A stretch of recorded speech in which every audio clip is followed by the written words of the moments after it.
নমস্কার বন্ধুরা, এই মুহূর্তে রয়েছে রাজ্যের সমস্ত কৃষকদের জন্য বিরাট বড় সুখবর। আপনি যদি একজন কৃষক হয়ে থাকেন তাহলে এই মুহূর্তে রয়েছে আপনার জন্য একটি নতুন আপডেট। এতদিন ধরে তৃণমূল সরকারের অধীনে যে কৃষক বন্ধু প্রকল্পে টাকা দেওয়া হতো, বর্তমানে কিন্তু এখন নতুন সরকার অর্থাৎ বিজেপি সরকার গঠন হবে এই রাজ্যে। তাহলে কৃষক বন্ধু প্রকল্প কি বন্ধ হয়ে যাবে? তাহলে নতুন কি প্রকল্প আসবে? কিভাবে কৃষকদেরকে নতুন প্রকল্পের মাধ্যমে টাকা দেওয়া হবে, সেই বিষয়ে কিন্তু সঠিক আপডেট জানানো হয়েছে। তাহলে বন্ধুরা, ভিডিওটি সম্পূর্ণ দেখুন। সম্পূর্ণ দেখলে জানতে পারবেন অনেক কিছু আপডেট। সময় নষ্ট না করে এবার দেখে নেওয়া যাক কী বলা হয়েছে আজকের এই রিপোর্টে। কৃষকদের জন্য নতুন প্রকল্প। পশ্চিমবঙ্গে নতুন সরকার গঠনের পর কৃষকদের জন্য কোন প্রকল্প চালু হবে তা নিয়ে এখন রাজ্য জুড়ে জোর আলোচনা শুরু হয়েছে।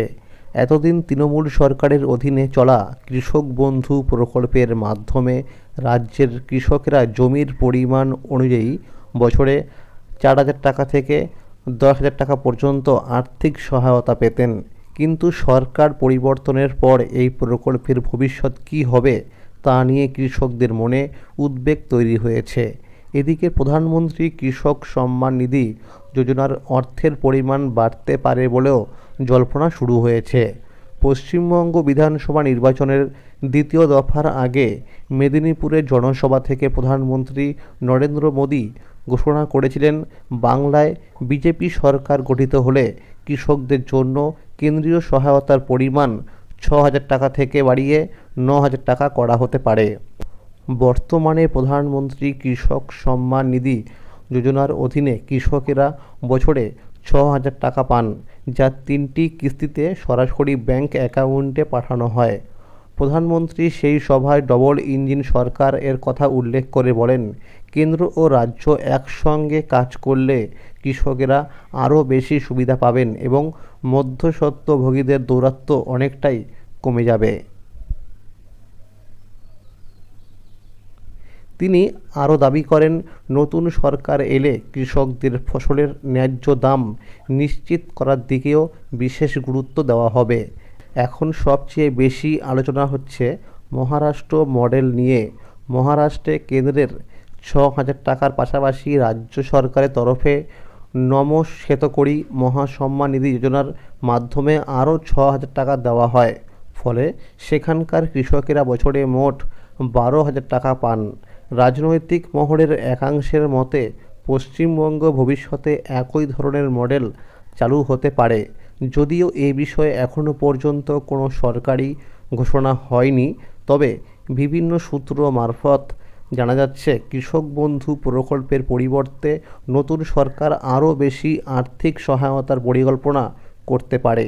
এমনও শোনা যাচ্ছে কৃষক বন্ধু প্রকল্পের পুরনো উপভোক্তাদের ডাটাবেজ ব্যবহার করেই নতুন প্রকল্পে টাকা পাঠানো হতে পারে।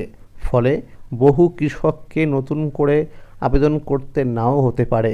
পাশাপাশি নতুন উপভোক্তাদের জন্য আবেদন করার সুযোগও রাখা হতে পারে। প্রধানমন্ত্রী কৃষক সম্মান নিধি পরবর্তী অর্থাৎ 23তম কিস্তি নিয়েও কৃষকদের মধ্যে আগ্রহ বাড়ছে। 22তম কিস্তি 2026 সালের মার্চ মাসে দেওয়া হয়েছিল। সেই অনুযায়ী মনে করা হচ্ছে 23তম কিস্তির টাকা জুন মাসের শেষ অথবা জুলাই মাসের শুরুর দিকে কৃষকদের ব্যাংক অ্যাকাউন্টে জমা হতে পারে। তবে সরকার ইতিমধ্যেই জানিয়েছে, যেসব কৃষক ফার্মার রেজিস্ট্রি সম্পূর্ণ করেননি অথবা যাদের কেওয়াইসি সক্রিয় নেই, তাদের কিস্তির টাকা আটকে যেতে পারে। এছাড়া ব্যাংক অ্যাকাউন্টের সঙ্গে আধার লিঙ্ক করা থাকে না, তাহলে সমস্যা হতে পারে। নিয়ম অনুযায়ী একটি পরিবারে শুধুমাত্র একজন সদস্য প্রধানমন্ত্রী কৃষক যোজনার সুবিধা পেতে পারেন। তাই আবেদনকারীদের সমস্ত তথ্য সঠিকভাবে আপডেট রাখা অত্যন্ত জরুরি। উপভোক্তারা চাইলে বাড়িতে বসেই নিজেদের স্ট্যাটাস চেক করতে পারবেন। এর জন্য অফিসিয়াল ওয়েবসাইটে গিয়ে ফার্মার্স কর্নার থেকে বেনিফিশিয়ারি স্ট্যাটাস অপশানে ক্লিক করতে হবে। এরপর রেজিস্ট্রেশন নম্বর অথবা মোবাইল নম্বর দিয়ে তথ্য দেখা যাবে।